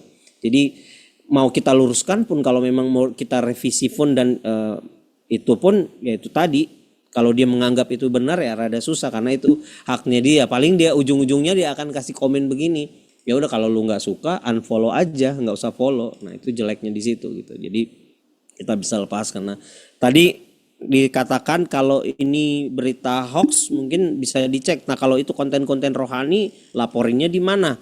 Nah ini bisa jadi usulan nih Kak Victory sebagai Kepala Departemen Digital. Ini bisa juga nih kita bikin aduan konten Alkitab nih. Bisa jadi ide nih. Terima kasih loh Pak Roni, ini kasih ide ke kita nih.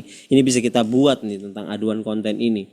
Ya memang ini bagus, bisa bekerja sama dengan teolog-teolog yang ada di Indonesia nih kalau ini nih, karena itu bagus banget menurut saya gitu ya.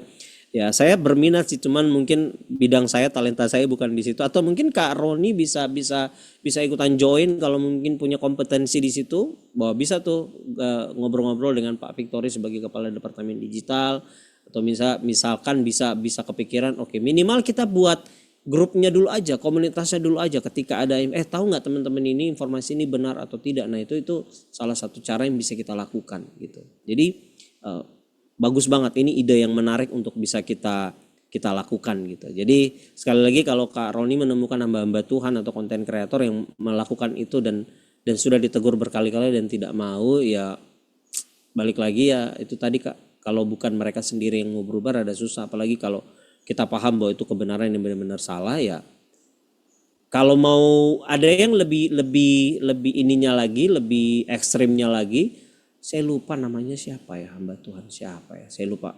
Dia hamba Tuhan juga.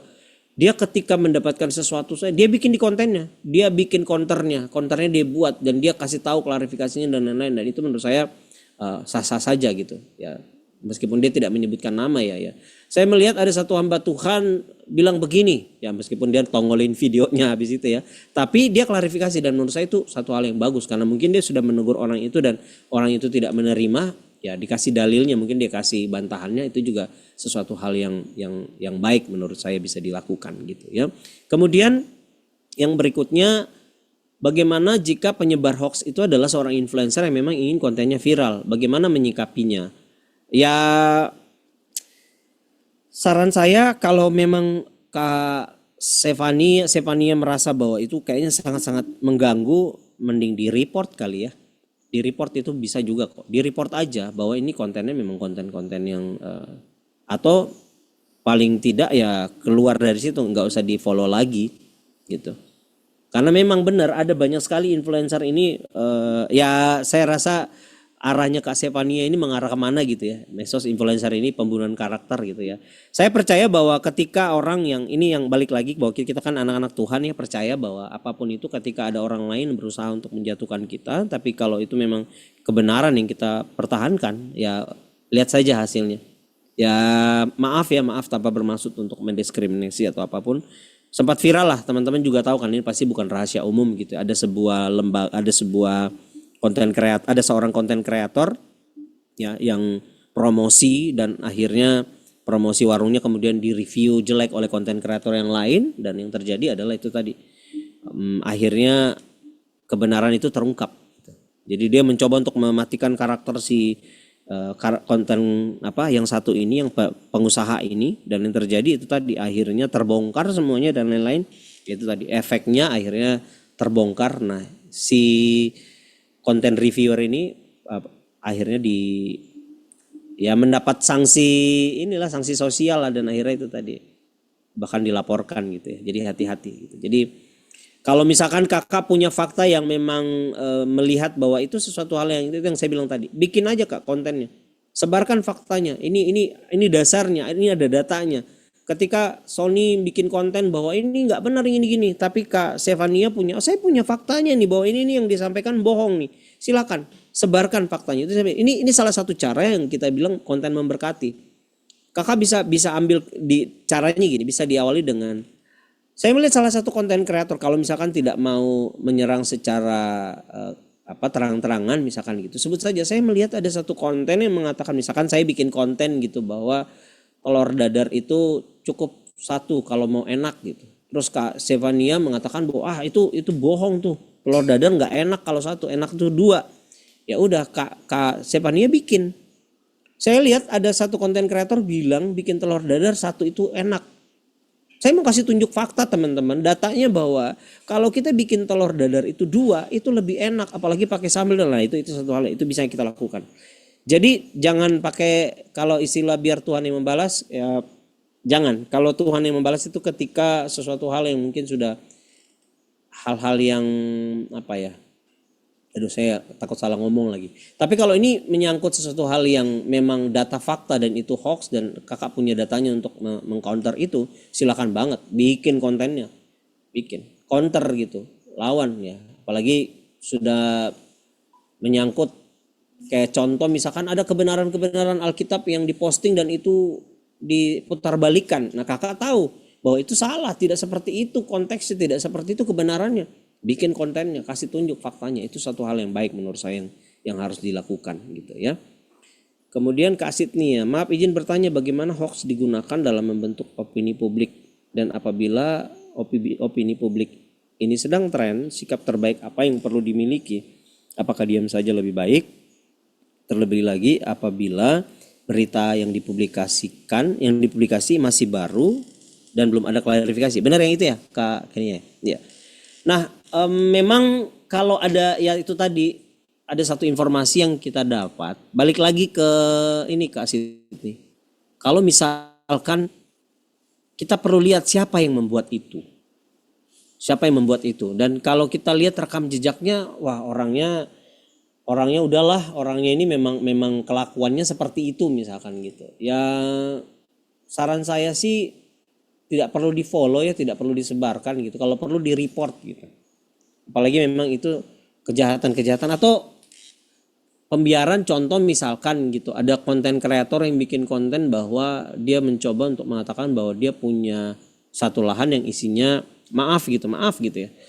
Dia punya lahan yang isinya uranium misalkan, contoh dia bikin konten seperti itu gitu. Tugas kita gimana sih Kak? Ini kan orang pembohongnya, ini orang kok pembual segala macam. Menurut saya selama itu tidak merugikan kamu, selama itu mungkin konten yang dia buat untuk personal brandingnya dia mencoba untuk menarik engagement sosial media, selama itu tidak merugikan kamu, saran saya kalau kamu tidak nyaman dengan hal itu, hoax-hoax yang dia lakukan itu tidak sesuai dengan apa yang ada di kepalamu, lebih baik unfollow aja, tidak usah diikutin. Itu jauh lebih baik supaya kita nggak ketularan toksiknya gitu. Itu karena memang ada orang-orang yang sengaja membuat itu, tujuannya yaitu tadi untuk mengarahkan kita supaya kita beropini gitu. Ini memang alat yang paling sering digunakan untuk membentuk opini, karena memang kemampuan untuk dimanipulasi itu, karena memang hoax itu kan yang saya bilang tadi, dia bisa memanipulasi emosi orang, dia bisa bikin persepsi orang. Jadi ini sesuatu hal yang sering dilakukan, apalagi kalau informasinya itu sensasional gitu dan segala macam. Nah itu tadi. Nah ini yang akhirnya akan membangun kebingungan di masyarakat gitu. Jadi akhirnya ada narasi-narasi tertentu yang ujung-ujungnya bisa memecah belah gitu. Apalagi di era media sosial seperti ini gitu. Jadi memang saya rasa tetap skeptis dengan apa yang mungkin kalau Kak Sydney merasa itu tidak benar gitu ya. Sambil sabar menunggu klarifikasinya gitu. Atau mungkin bisa DM orangnya, berdialog secara rasional tapi jangan pakai emosi ya, tanya-tanya gitu. Benar nggak ini, benar nggak itu gitu.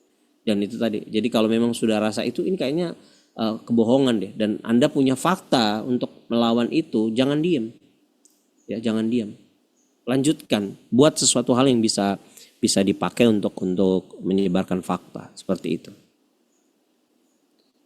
Itu saja dari saya mungkin Kak Kenia, semoga membantu. Nanti kalau ada kurang nanti kita coba diskusi lagi. Silakan Kak. Oke baik, thank you so much Kak Ampo atau Kak Sony. Nah baik, semoga menjawab ya sahabat-sahabat Alkitab yang sudah bertanya. Nah, puji Tuhan kita masih punya waktu. Jadi kita akan menanyakan kembali beberapa pertanyaan. Sebenarnya ada 6 pertanyaan lagi. Kita akan bagi 2 lagi ya. 3 dan kemudian 3 pertanyaan selanjutnya. Namun saya sudah rangkum 2 pertanyaan yang serupa. Maka akan dijawab mungkin secara sekaligus ya oleh Kak Ampo. Lalu selanjutnya saya akan bacakan lagi pertanyaan ya dengan kategori yang berbeda. Nah, pertanyaan serupa nih dari Kak Putri Sion Mongan. Wah, sama nih kayak Kak Sony Mongan. Jangan-jangan saudara. Shalom Kak, izin bertanya bagaimana cara menasehati jika ada warga jemaat yang sudah senior yang suka mengirim info hoax di grup WA. Nah, yang kedua ini dengan jenis pertanyaan yang sama dari Kak Tata Kurniawan. Shalom Kak, saya mau bertanya, mungkin saya ingin mengutip kata-kata dari Joseph Goebbels. Sebarkanlah kebohongan-kebohongan kepada publik. Kebohongan yang diulang-ulang akan membuat publik menjadi percaya. Mungkin pada saat kita pesta atau pilkada atau pemilu, banyak pendukung calon yang mulai fanatik dan menyebarkan visi dan misi para calon serta sering serang menyerang. Bahkan terkadang kita sebagai anak Tuhan ada beberapa yang terprovokasi. Bagaimana kita menyikapi sebagai anak Tuhan, menyikapinya? Apakah kita bersikap netral atau bagaimana ya? Nah, itu 2 pertanyaan yang serupa. Nah, saya akan bacakan lagi pertanyaan berikutnya. dari Kak Bill Rewah. Saya bisa bertanyakah bagaimana algoritma media sosial berkontribusi terhadap penyebaran hoax? Dari Kak Bill Rewah. Dan pertanyaan terakhir di sesi yang ini, babak yang kedua ini, dari Kak Vida Yudi Yeriko. Bagaimana buat konten positif tentang Alkitab buat anak Gen Z biar paham Alkitab dan lagu rohani Kristen di media sosial. Oke, berikut adalah 3 pertanyaan di babak yang kedua ini. Kami persilakan kembali kepada Kak Amho untuk menjawab pertanyaan-pertanyaan dari sahabat Alkitab. Silakan Kak. Oke, kita ke pertanyaan soal bagaimana menasehati warga senior ya, betul ya, warga senior ketika menyebarkan berita hoax di media sosial. Satu hal yang kita perlu pahami bahwa generasi-generasi senior kita ini kan bukan generasi sandwich seperti kita ya. Kalau kita kan memang generasi sandwich yang lahir dari era yang lalu, kemudian juga lahir di era digital, ada di era digital. Sementara mereka itu benar-benar baru mau memahami. Nah, kecenderungan dari para lansia-lansia, maaf saya menyebutnya lansia atau usia-usia emas ya, ini mereka kan kemampuannya itu tidak semua rata-rata itu punya kemampuan yang sama gitu. Nah, tadi ya itu saya bilang tadi ada orang yang di grup itu pengen terlihat aktif, pengen terlihat tetap eksis di grup, maka dia sering menyebarkan informasi-informasi apapun yang dia dapatkan gitu. Nah, memang tidak bisa saran saya jangan ditegur di dalam grup itu ya, apalagi memang kalau teman-teman tahu bahwa itu adalah orang yang lebih senior gitu. Jadi kalau teman-teman adalah admin, sebaiknya di WhatsApp secara personal gitu, atau mungkin dikasih tahu dengan baik. Maaf Opa, ini informasinya salah nih Opa, ini nggak benar gitu, ini faktanya bukan seperti ini gitu. Nah kalau misalkan tiba-tiba dia ngamuk, oh nggak bisa dong, ini kan saya gini, saya nggak percaya gini. Oh, oke, nggak usah ditanggapin dengan emosi ya, karena memang itu tadi ya disampaikan aja. Tapi kalau misalkan juga ada Anda melihat bahwa ini informasinya udah sangat-sangat menyesatkan dan sangat salah gitu, Anda sebagai admin punya hak untuk menghapus itu. Jadi Anda bisa delete konten itu karena memang dirasa bahwa konten itu adalah konten hoax gitu. Apalagi udah tahu benar bahwa itu konten hoax, silakan di delete gitu. Tapi itu tadi ditegurnya dengan kasih, karena mereka kan juga bagaimanapun kita lebih mudah dari beliau, kita jauh lebih mudah dari beliau, tetap menggunakan kasih untuk kita menegur, mengajar mereka, menyampaikan kepada mereka. Kan itu tadi kemampuan mereka untuk cek fakta seperti kita tidak. Nah kalaupun misalkan mau diposting di grup, disampaikan atau dikasih tahu, oh maaf ini hoax, di delete aja gitu, atau aduh saya nggak tahu gimana cara delete-nya gitu ya, kan biasanya gitu. Silakan kontak adminnya, admin tolong di delete nih admin, karena ini dia udah terlanjur posting gitu, ini salah gitu ya. Nanti paling dia maaf ya, aduh saya salah nih, saya nggak tahu ya, itu dikasih tahu aja gitu, atau dikasih tahu faktanya untuk counternya. Maaf Oma, ini konten hoax, ini udah konten lama misalkan gitu, silahkan datang ke swalayan ini dapat diskon ini gitu. Atau misalkan jangan kesini dan segala macam. Nah karena dia oh gitu ya, ini hoax ya, nah itu tadi dia nggak bisa balas, dia nggak bisa hapus. Anda bisa hubungi admin tolong dihapus min, itu salah gitu. Itu yang bisa dilakukan gitu. Kemudian pertanyaan kedua tadi yang dari mana Kak? Saya tadi sempat keputus Kak Kenia, yang Kak Billy Rewa ya. Bu, yang kedua masih pertanyaan yang sama Kak atau sudah masuk ke Iya, kategori pertanyaan yang tertentu? kedua. Pertanyaan yang kedua itu dari Kak Bill Rewah, betul Kak? Yang algoritma ya. Ya, bagaimana algoritma media sosial berkontribusi terhadap penyebaran hoax? Oke. Nah, kalau kita bicara algoritma ini kan memang algoritma media sosial itu punya peran besar gitu ya Kak dalam penyebaran hoax, karena memang mereka itu cara mereka untuk prioritaskan konten itu berdasarkan interaksi pengguna, interaksi followers, interaksi viewers dan lain-lain.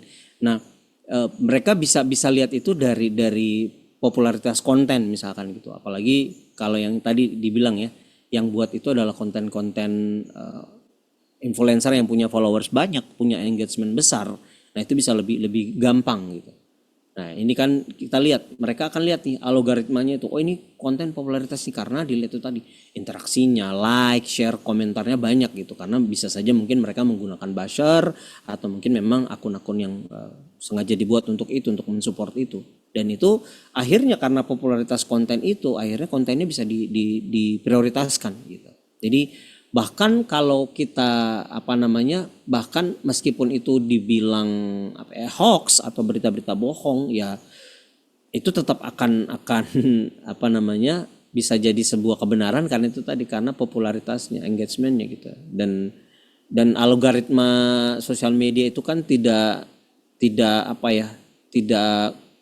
kurang dirancang untuk verifikasi kebenaran gitu. Jadi hoax itu bisa menyebar dengan cepat gitu sebelum ada klarifikasi, karena memang tidak ada kecuali memang kayak ada dulu, kita ingat zaman pandemi gitu ya, sosial media seperti Instagram atau Facebook itu kayaknya sudah otomatis ketika ada konten-konten yang menyebarkan hoax gitu tentang vaksin atau apa, itu biasanya otomatis gitu. Tapi tidak semuanya, tidak semua konten itu bisa diverifikasi langsung karena memang algoritma mereka itu tidak dirancang untuk itu.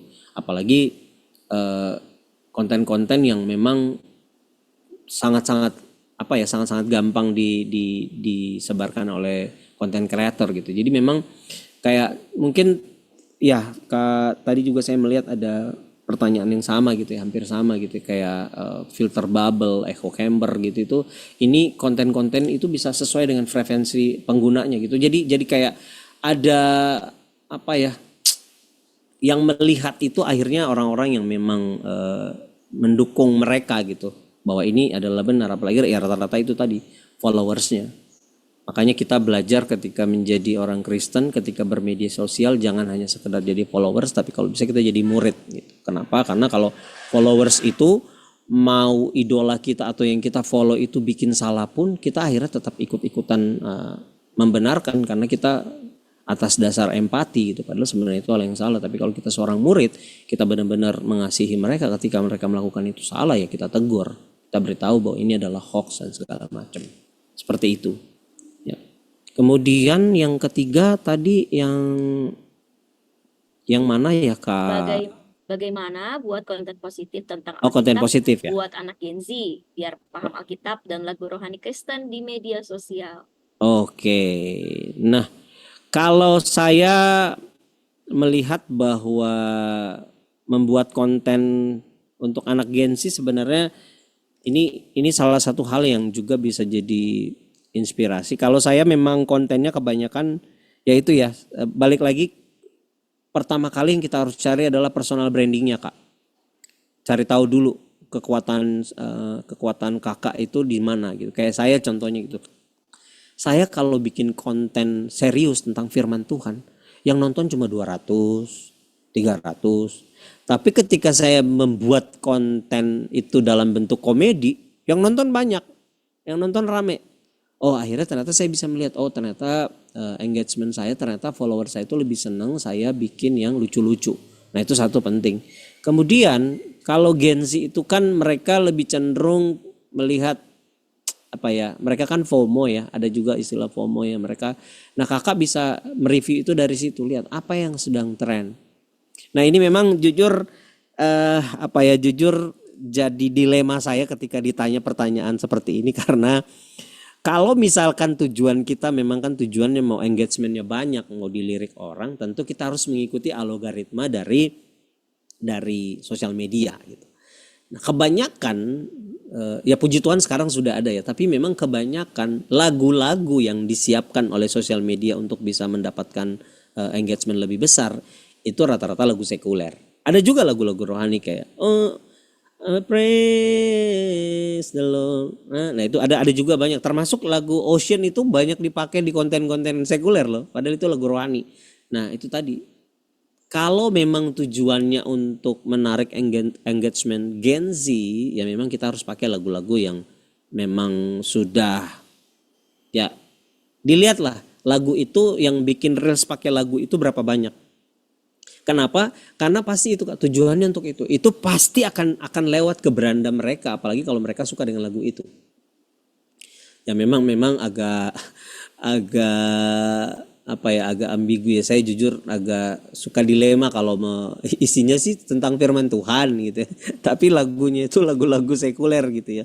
Gimana ya Kak? Ya tapi kalau memang Kakak punya keyakinan untuk oke, saya mau tetap bikin dengan lagu-lagu rohani yang ada, monggo banget. Itu lama-lama bisa ini juga kalau konsisten gitu.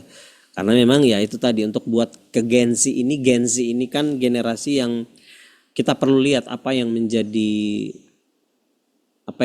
ini mereka sekarang, apa yang menjadi yang tren yang mereka lagi senengi sekarang, itu perlu kita pahami supaya kita juga bisa tahu tentang apa keinginan mereka, sehingga itu tadi maaf ini saya sekali lagi jujur saya kalau mau ngomong ini rada dilema gitu, karena saya takut melemahkan sekali lagi. Bukan tidak ada, sekali lagi ya saya disclaimer dulu ya. Saya harus berhati-hati banget kalau ngomong ini. Saya disclaimer dulu, saya tidak ada maksud untuk mengatakan bahwa berarti konten yang orang dewasa, orang gini itu tidak menarik. Kenapa Alkitab tidak menarik? Bukan. Mungkin Alkitab sangat menarik, tetapi mungkin kita buatnya menyesuaikan apa yang menjadi keinginan mereka. Mungkin idenya bisa buat video-video interaktif gitu ya, video-video menarik atau challenge atau aktivitas yang mungkin lagi tren nih. Sedang ya mungkin kayak sekarang lagi velocity itu kan, lagi tren tuh velocity gitu. Mungkin bisa tuh pakai Tuhan Yesus tidak berubah ya, bisa jadi misalkan contohnya kayak gitu ya Kak, pakai lagu rohani itu konten, karena banyak juga kok yang bikin konten velocity itu lagunya nggak harus itu, bisa juga kayak dengar dia panggil nama saya juga. Nah yang gini kan memang ini banyak yang bilang ini tuh lambang setan loh ya oke, mungkin bisa dirubah, dengar dia panggil namamu ya, bisa lah ya, mungkin dikreasikan sesuai dengan apa yang menjadi tren gitu, jadi bisa seperti itu. Jadi lagu-lagunya ya kalau memang Kakak merasa punya kemampuan untuk bisa bikin lagu sendiri boleh, atau pakai AI ya. Rata-rata sekarang kan orang pakai Suno tuh yang free, pakai aja tuh bikin mau buat tentang apa, atau ya itu tadi humor gitu, atau bisa juga kisah nyata gitu, testimoni kisah nyata, karena Gen Z itu suka dengan cerita-cerita inspiratif gitu ya, bagi kisah-kisah kreatif dari orang yang mengalami perubahan hidup sebagai macamnya, atau kata-kata hari ini, nah gitu, kata-kata hari ini gitu apa gitu ya, misalkan ya kayak contoh kayak mungkin di sini pasti biasanya pakai anak-anak Gen Z itu, anak-anak muda sering kalau saya pelayanan di remaja saya bilang masih banyak tuh anak-anak muda yang biasa pakai Alkitab untuk menggombal gitu kan. Biasanya kan Papa kamu jualan bakso ya, kok tahu gitu. Nah, sekarang coba bikin beda gitu. Godain godain lawan jenisnya pakai ayat Alkitab gitu. Woi, gimana caranya Kak? Ya kirimin Filipi 1 ayat 2 aja. Apa isinya Kak? Aku mengucap syukur kepada Tuhanku tiap kali aku mengingat kamu. Elah gitu misalkan contoh gitu ya. Kata-kata hari ini apa ya gitu. Jadi hal-hal yang seperti itu, atau bikin Q&A atau live session gitu-gitu, itu yang bisa dilakukan Kak. Karena memang mereka benar-benar arahnya ke sana gitu. Dan mungkin perlu mainnya di platform-platform yang mereka sering kunjungi ya. Maaf gitu ya, tanpa bermaksud untuk mendiskriminasikan yang lain gitu, karena memang akun biru ya, itu memang rata-rata orang senior gitu, tapi yang warna-warni sama yang hitam itu Gen Z kebanyakan ke sana. Ya sebut saja lah ya. TikTok sama Instagram itu paling banyak Gen Z memang gitu ya. Di Facebook itu rata-rata memang warga senior ya.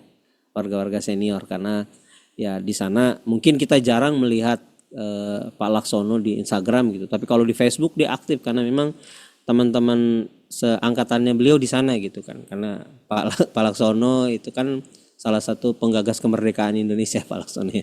Bercanda Pak Laksono ya, just kidding. Jadi itu tadi, jadi jangan bikin akun untuk Gen Z di Facebook, karena memang Gen Z jarang di Facebook. Gen Z itu kebanyakan di TikTok sama Instagram gitu. Tapi kalau tujuannya untuk umum ya, tapi bikin aja juga nggak apa-apa karena masih ada juga loh kadang-kadang Gen Z yang masih buka Facebook tuh ada. Tapi kebanyakan mereka mainnya di TikTok sama Instagram atau di YouTube. Itu sih saran saya. Jadi dan kalau cover lagu rohani jangan lupa ya Kak untuk mencantumkan dari mana siapa penciptanya, tetap kita pakai etika, tetap kita hargai siapa yang menulis. Jadi tetap jangan sampai kita melupakan hal itu. Ya, itu aja sih mungkin Kak Kenia. Oke, baik Kak Amho. Makasih banyak buat pesan-pesan yang sangat baik dan bijak untuk para sahabat Alkitab yang sudah bertanya. Dan tadi juga Kak Amho sudah bikin tren baru ya, Velocity versi ramah ramah sahabat Alkitab. Jangan lupa abis ini kita bikin tren Velocity bareng-bareng.